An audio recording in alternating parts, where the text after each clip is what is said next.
rather abruptly, I guess. This is the 4 p.m. 411, or actually the 4:05 p.m. 411. My name is Loyd Kirby, and we will be here for the next half hour or so with an item of community interest and to hopefully share some information that folks are interested in. If you have questions or comments, feel free to give us a call, 217-648-5510, the number to call, or if you have questions and would prefer to email them, you can do so at 4pm411@wlcnonline.com. So our guest today is Marcia, what did we decide? Maxson. Okay. From the Arlee Theater over in Mason City. She is the executive director. Thank you for getting through the traffic and coming to see us. Thanks a lot for having me. I'm really excited for this opportunity. Sure thing. So the Arlee Theater, as you mentioned, is in Mason City. Yes. I knew a little bit, but not a whole lot about it when I contacted you. My one experience there has been the Weird Al Yankovic biopic movie. Oh, fun. That was such a fun day. Yeah, so I came and saw that with my wife. But for folks who maybe aren't familiar with the Arlee and how it's set up, can you kind of give us a elevator pitch of what it is and what it offers? Yeah, happy to. So the Arlee was originally opened in 1936 by Art and Leah Struck. They combined their names to make the name Arlee. Okay. And over the years, it kind of changed hands and things. And my parents ended up buying it in 2003, and they ran it as a not-for-profit for nearly 20 years.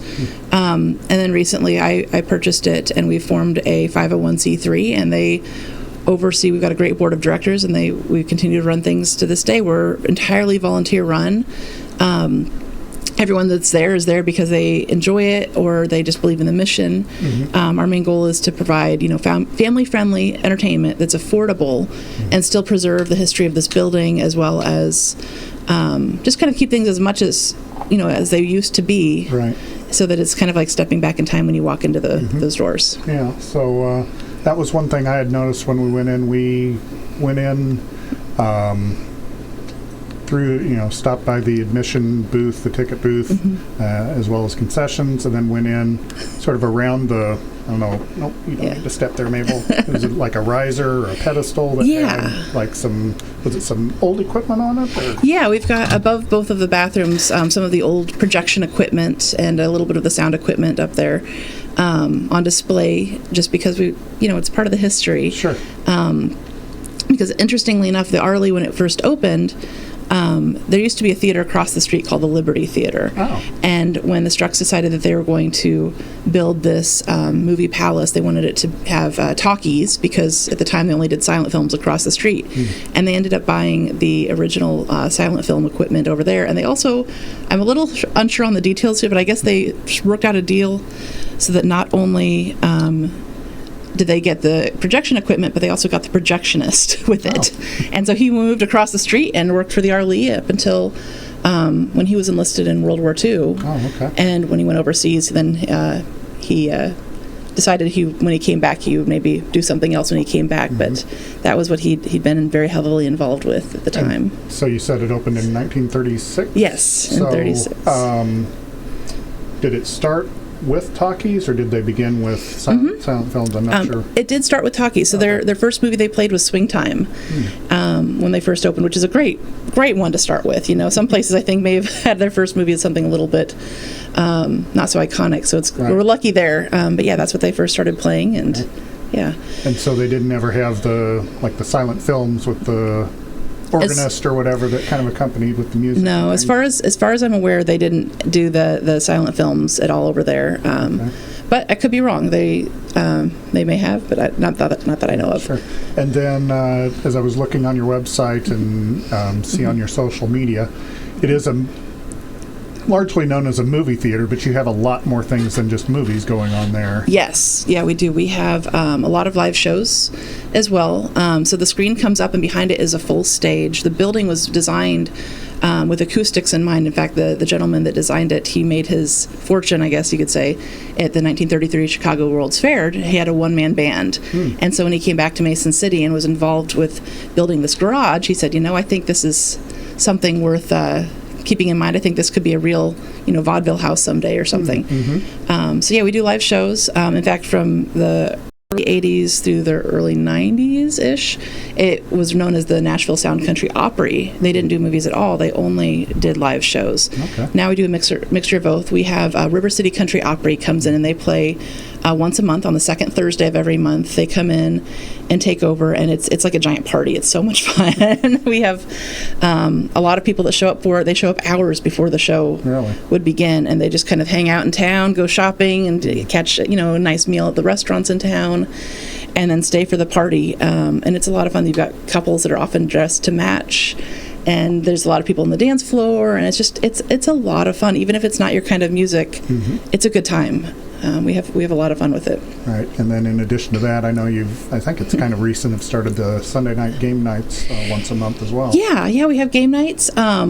That was, just kind of a passion thing for me. I moved from Bloomington down to Mason City and really missed the gaming group that I used to have. And so I said, I had a hard time finding a good group to game with. So I thought, well, if I can't find them, I'll just start here and see who shows up. Right. And we had a lot of fun with it. We've got a huge collection of games that are available, and people just show up. It's completely free. And we just set up tables after the movie's over where there's a nice big dance floor in the theater. And so people will, we can set up tables and folks show up and we play. One week we might be doing Settlers of Catan, or there could be, a game of Rummy happening, or D&D, you never know. And it's just a lot of fun. Right. Something to do. Is it the third Sunday of the month? Yes, that's the third Sunday of every month at 5 o'clock. So once again, our guest is Marcia Maxson. She is the executive director of the Arlee Theater over in Mason City. If you have questions of Marcia, 217-648-5510, the number to call, or you can send us an email, 4pm411 at WLCNonline.com. We'll go ahead and take our first break of the show, but we will be back in 2 minutes with more from Marcia and more about the Arlee right after this. And we are back on the 4pm411 here on WLCN 96.3 FM. Our guest, I'll get the name back up here so y'all can see it. Our guest is Marcia Maxson. She is the executive director for the Arlee Theater in Mason City.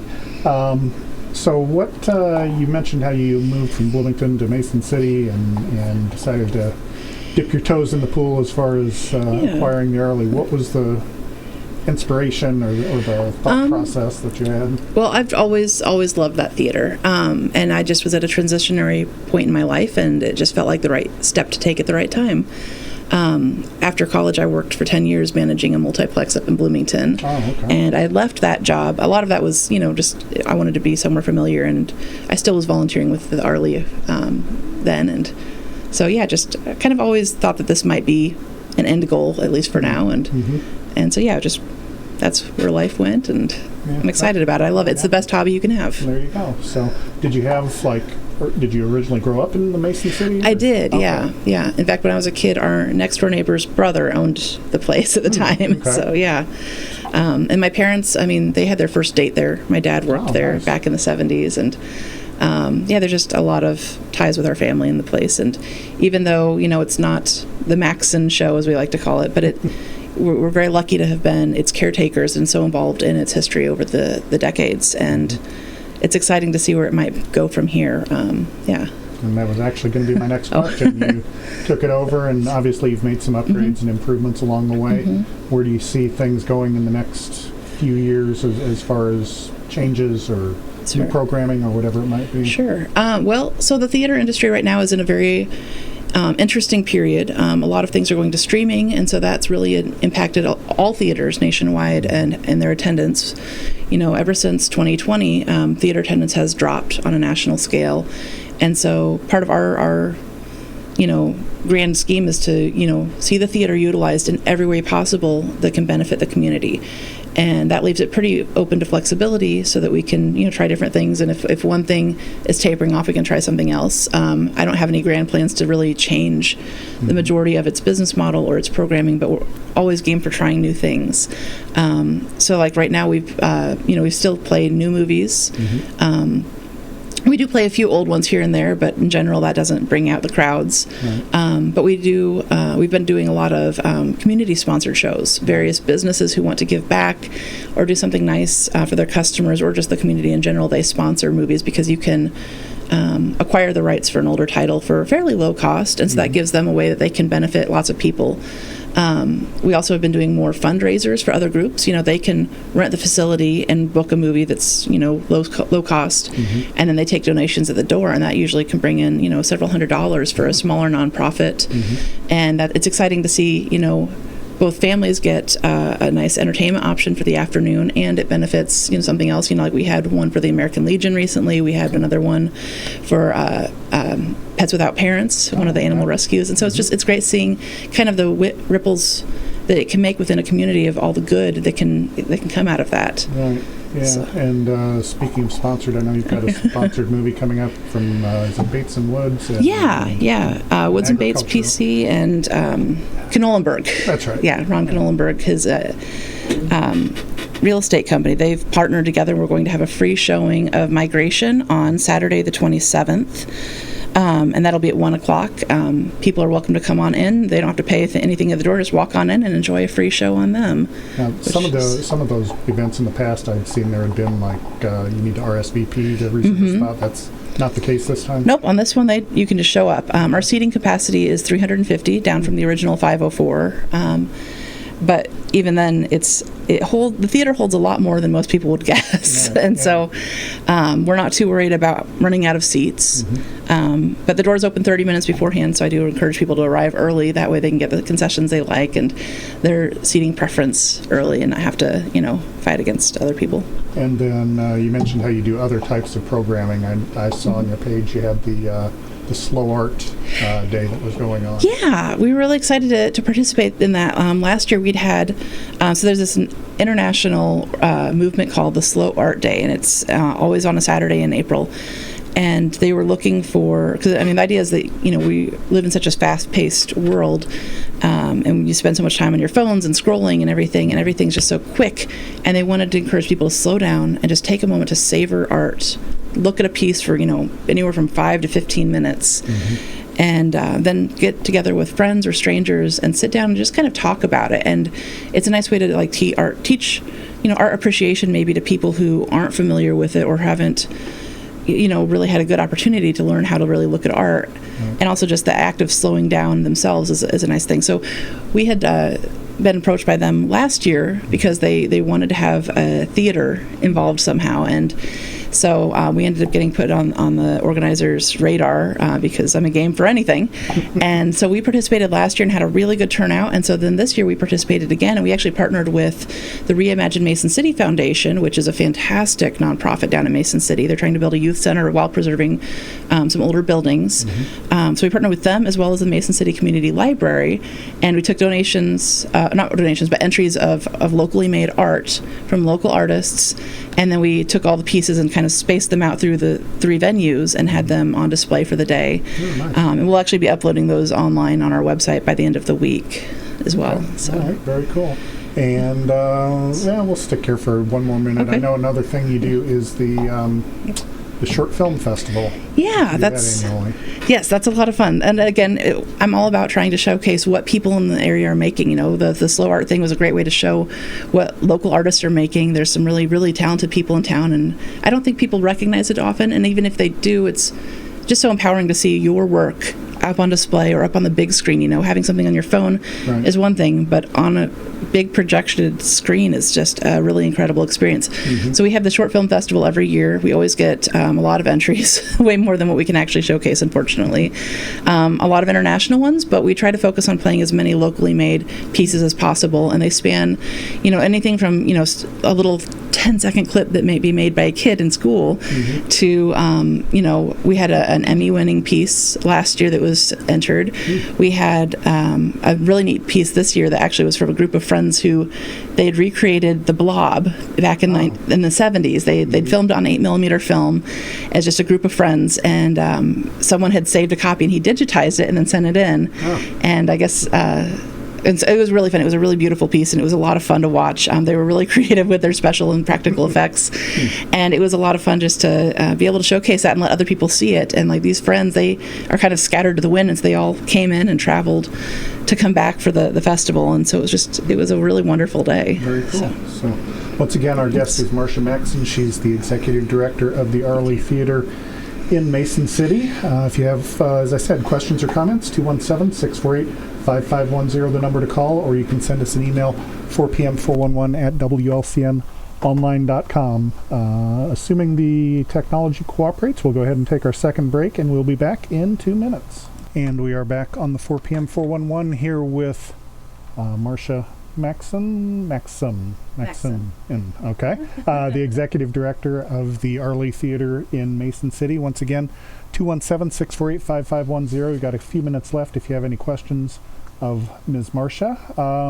We were talking off air about, actually the first few segments we were talking about the offerings, but we never really talked about if folks come to see a movie, the pricing, if folks are interested in coming to see a show or a movie. Yeah, thank you for bringing that up. So one of the important things for the theater's mission has been to have movies as accessible to everyone as possible.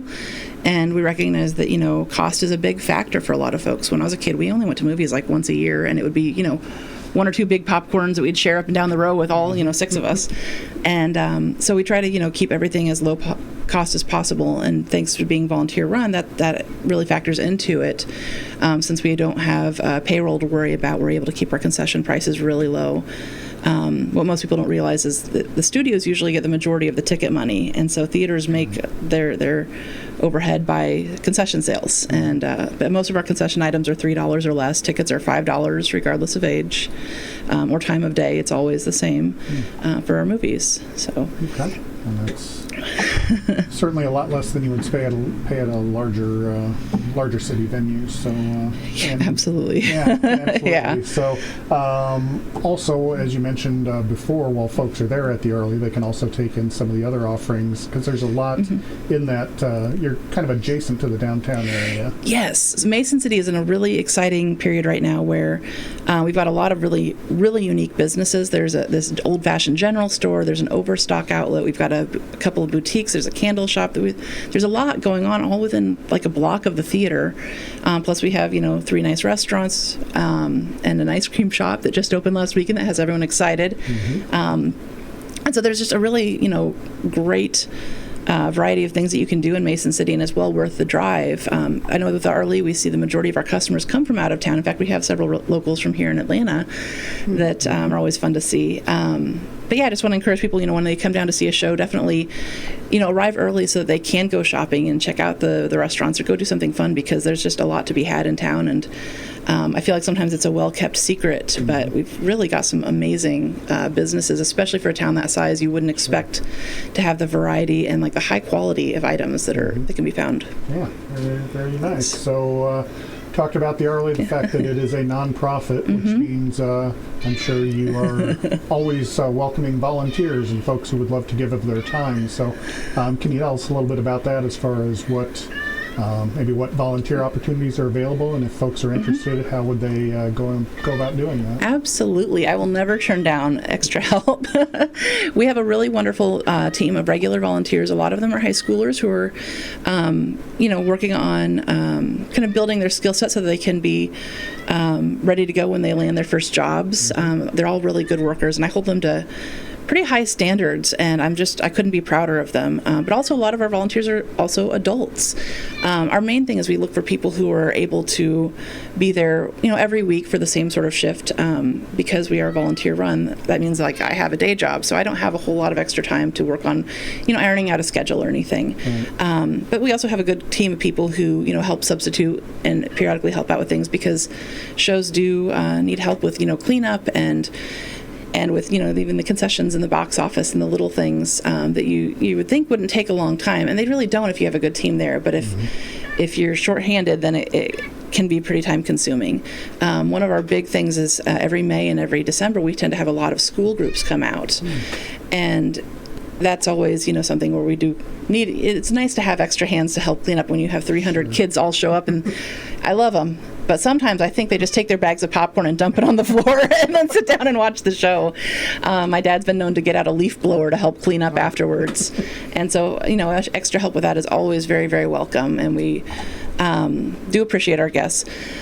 If anyone does want to volunteer, they can go to our website, arleetheater.com, and there is a volunteer tab with a little form they can fill out. Or they're welcome to just stop on by and have a visit.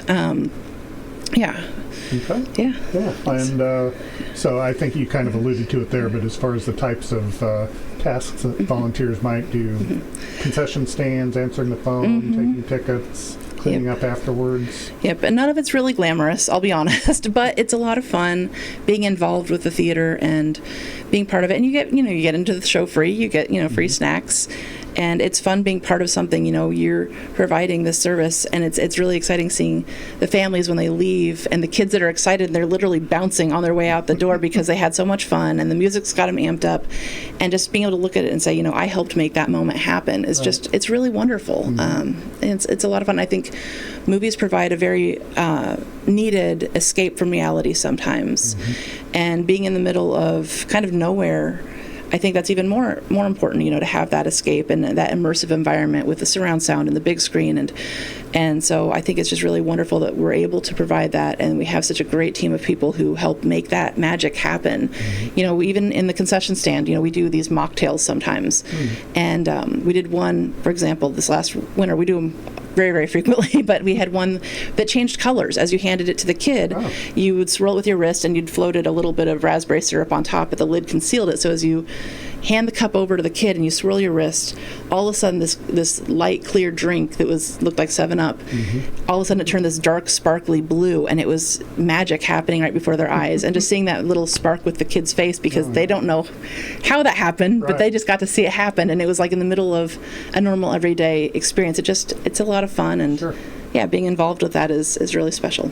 Absolutely. So once again, our guest Marcia Maxson with the Arlee Theater. Breaking news: there is a very wealthy individual who just passed away in Mason City and left the Arlee a boatload of money, $1 million. So you can upgrade, you can update, you can remodel. What would be, if you had a wish list, what would you like to upgrade? I think number one on there would be redo the neon on the front. We had the neon restored on the marquee. I say we, my parents had the neon restored on the marquee several years ago. But the front of the building on the brickwork, it actually had originally neon that ran up the sides and top, and it said Arlee across the top. But that was damaged over the years, storms and things. And I would love to have that restored. And I know our projector is going to need a replacement at some point. We have a really, really nice projector. In fact, I'm very proud to say that we have one of the best projectors in Central Illinois. I worked for a multiplex for many, many years, and I know what a lot of the people around here are playing just because I did a lot of the projection tech, and that was something that I love.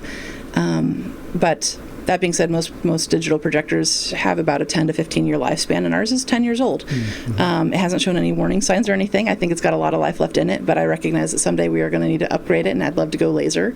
So that's probably what we would be doing there, and maybe upgrading the sound a little bit. And All right. Forgot to mention this when we were talking about volunteer opportunities, but if folks are interested or just have questions, how would they go about contacting you? The best way to contact us is over email. They can either email directly, arleetheater@gmail.com, or there is a form on our website that they can fill out, and that sends us an email. Because we operate at kind of strange hours. Usually there's nobody around in the building during the daytime, and so you're always welcome to leave a message, and then someone will call you back as soon as they can. But email usually has the fastest turnaround time for communication. Or if I happen to catch you at Facebook at the right time. Here. One thing we didn't mention is another option for folks who might be looking for a party venue or something like that. You do rentals as well, correct? We do. Yeah, we have private rentals. The facility does get rented out when we're not playing live show or normally scheduled shows. We rent the place out. In fact, it's got a really active private rental calendar. In fact, last weekend we had a gentleman who rented the place out so he could propose to his girlfriend. We do a lot of birthday parties. There's a group of young men who they started doing this when all the COVID lockdowns were happening, and they wanted to get together, but the parents didn't. They wanted them to be able to socially distant each other, and so they would rent out the theater. Each kid would kick in $10, and they would rent out the theater and just hang out for the evening and watch a show, usually starting 11 o'clock at night. But then after things were kind of lifted, they still wanted to come around, and I don't know if the parents just decided it was convenient to not have the boys being noisy in their house at midnight or what, but they still periodically come around and they'll rent it, and it's a lot of fun seeing them, guys that are just, wholesome fun, and they talk through half the movie. I don't think they really watch it most of the time, but they're just hanging out, and it's something fun. And there is something to be said about having a theater all to yourself. But we have people that rent it out for, anything from date night to birthday parties and everything in between. Most rentals start at $100. I think. Yeah, most of them end up being between $100 and $150. And they're just a lot of fun. It's a special way to celebrate and take advantage again of this great resource our community has. Absolutely. So once again, our guest, Marcia Maxson from the Arlee Theater. She is the executive director there. What's your website? ArleeTheater.com. Okay. And also on the Facebook and any other social media?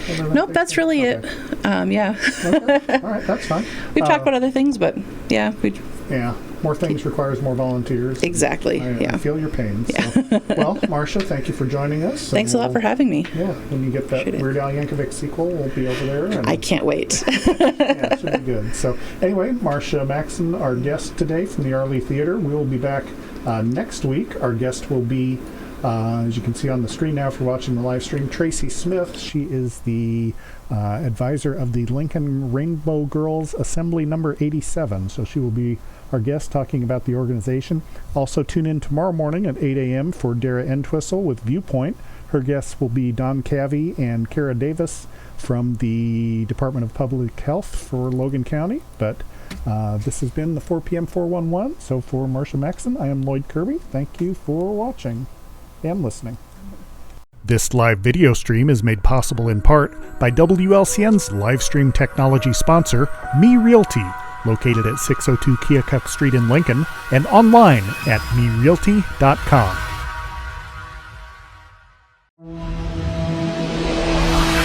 The preceding program is a presentation of WLCN 96.3 FM and WLCNonline.com.